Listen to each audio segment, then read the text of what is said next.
Hey guys, this is Apollo here, and it is time for a tech profile. Yep, it is my Vyrgilla, as promised. So, yeah, as mentioned in my previous unboxings, there has been a delay when it comes to the actual deck. But nonetheless, I had proxy in practice before I actually got the actual thing.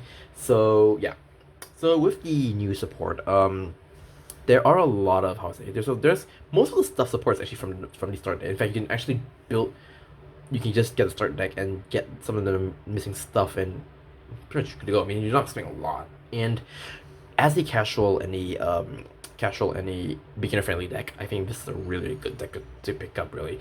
So without further ado, let's go on to the deck profile. Right, so let's go on to the right line. So the right line, as you saw my second unboxing of the decks, I have pulled the Grade 0 Vyrgilla, the starter, obviously. Sadly, I did not pull I didn't pull the foil Rising Sun Vyrgilla. So Rising Sun Vyrgilla skill, conjures a minor cycle during your turn. For every of your rear guards, so you get 2 of the power. And second skill, when you are right from the right deck, instead of discarding for the cost, you soul blast for the cost. And for the grade 2, and that's the other grade 2. Maybe that's another for I pull. Let's do Shooting Star Vyrgilla.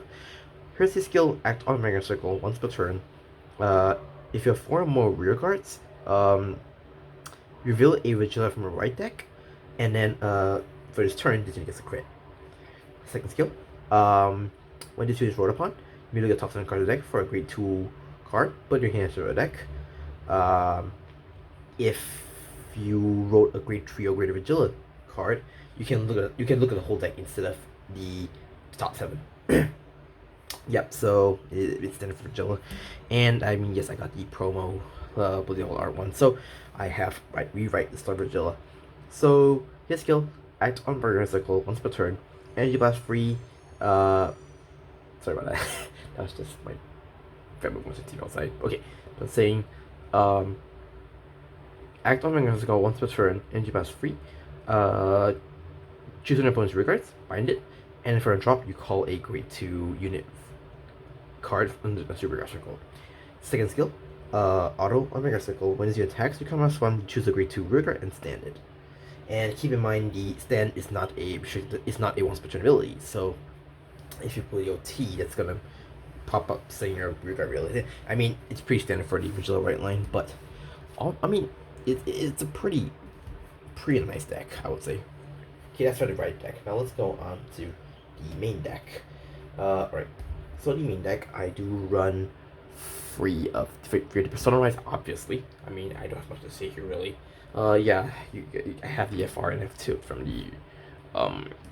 the start deck, but yeah, the foil ones. Okay.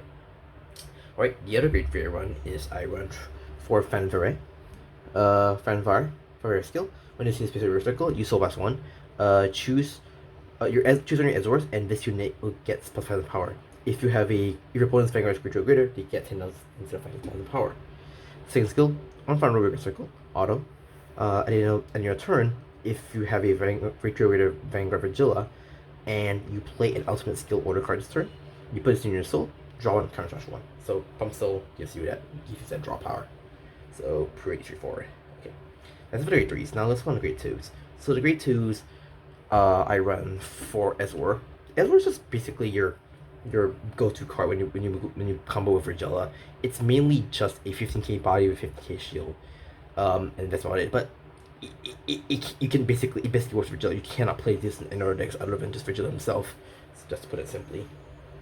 Okay, so the next grade 2 I run the new one. I run 3 N-Wings. N-Wings skill: when this unit plays on Vanguard Circle, if you have a Vyrgilla grade 2 or greater Vanguard, you enter a feat, choose one of your opponent's rear guards and bind it. So it basically targets your opponent's board, really. Second skill, auto on Vanguard Circle. When your Azor rear guard attacks, for this turn, this unit gets 5,000 power. And keep in mind that when Azor attacks and you restand with your Vyrgilla's ability, it's not like once per turn, just like what Vyrgilla's skill is. So if Azor attacks twice, this will get plus 5k times 2, so 10k in total. Their skill continues on Guardian Circle.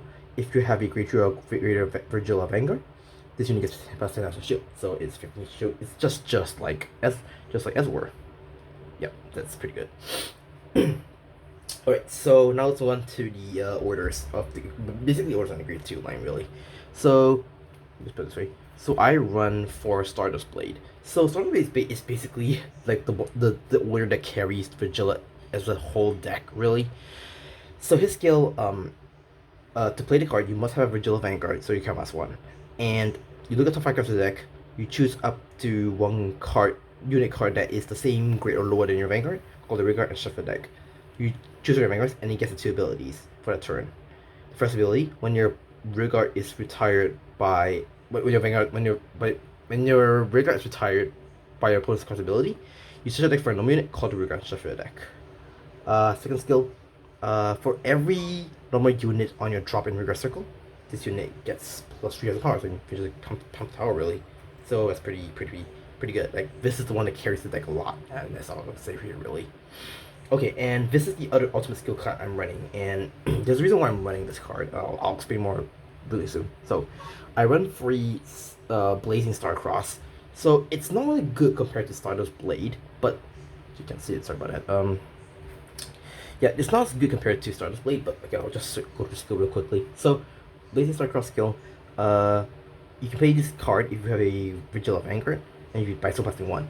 So you choose on your Ezreal Vanguards, and it gets 10 power. And if your opponent's Vanguard is greater, it gets when this unit is stood by ability of your Vyrgilla, you choose it. And if your Persona rolls turn, or if your opponent has 3 or more cards in the bind zone, this unit gets a crit. So the reason why I'm playing this card to complement with Stardust Blade is mainly because, if you guys notice, the deck is really kind of heavy, as you soon notice. So in the case that I couldn't use Stardust Blade for some reason, I could use Blazing Starcross to defend their skill really. So again, I'm not saying Blazing Starcross is a really good card. It's only there if I really feel like I don't have enough the cost to pay for a reason, but because there are situations where your opponent damage denies you and you'll have 1 counterblast left. So if that was the case, you might as well just use Blazing Starcross, and then this will prop off. So that's the reason why I played Blazing Starcross. So here's that, and yep, just as you saw in my my first unboxing and my second unboxing, I put another one of these, which I'm gonna sell to a friend of mine who's really looking for it. Okay, I have 1 Union Sky. Union Sky is a Regal's piece, so you can only play one Regal's piece in the deck for the whole game, and you can only use that Regal's piece once per fight. So his skill, the skill to play is a Blitz order. So to play, you either Cardmass 1 or you Energy Blast 3. You draw a card. You choose a Vanguards, and it gets 15,000 in the battle, and you remove his card from the game. Then you choose a card, same card name as your Vanguard, from your soul drop, bind it, and then instead of 15k, it gets 25k power.